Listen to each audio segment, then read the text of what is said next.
కుర్రాడివి, నిన్ను జయించడానికి ద్వైతవాదులు ఇక్కడ మొత్తం 100 మంది వచ్చారు, ప్రతిపక్షంలో నువ్వు ఒక్కడవే ఉన్నావు, గెలుస్తావా అన్నట్టు ఆయన. వెంటనే ఈయన సమాధానం చెప్పాడండి సంస్కృతంలో, వాళ్ళు అంతమంది వచ్చారండి 100 మంది, నేను లెక్క పెట్టలేదురండి, మీరు లెక్క పెట్టారు. నన్ను ఒక్కడిని ఓడించడానికి 100 మంది వచ్చారు అంటే వాళ్ళు ఎంత బలహీనులో నాకు అర్థమవుతోంది, నేను జయించినట్టే మొదలుపెట్టండి. 100 మంది ఎదిరిస్తే మన ఆత్మవిశ్వాసం ఇలా ఉంది, పారిపోకూడదు.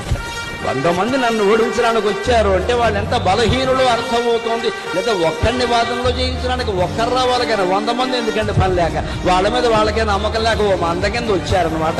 నేను ఏకయోగిని, వాళ్ళు అనేక యోగులు, అనేక వాదులు, కానివ్వండి ద్వైతవాదులు, ఏం పర్వాలేదు, అందరినీ నేను ఒక్కడినే ఎదిరించాల్సిన పరిస్థితి వచ్చింది అంటే అమ్మవారు నాకు అవకాశం ఇచ్చిందండి, అనుమానం ఏం లేదు. అందుకే ఇది చాలండి, అతో చేశామి సర్వాన్ని, అందరినీ నేను జయించి తీరుతాను, నాకు ఆ నమ్మకం ఉంది, ఆరభేచ చింతాం వాదం మొదలు పెట్టండి అన్నాడు. అది శంకరాచార్య.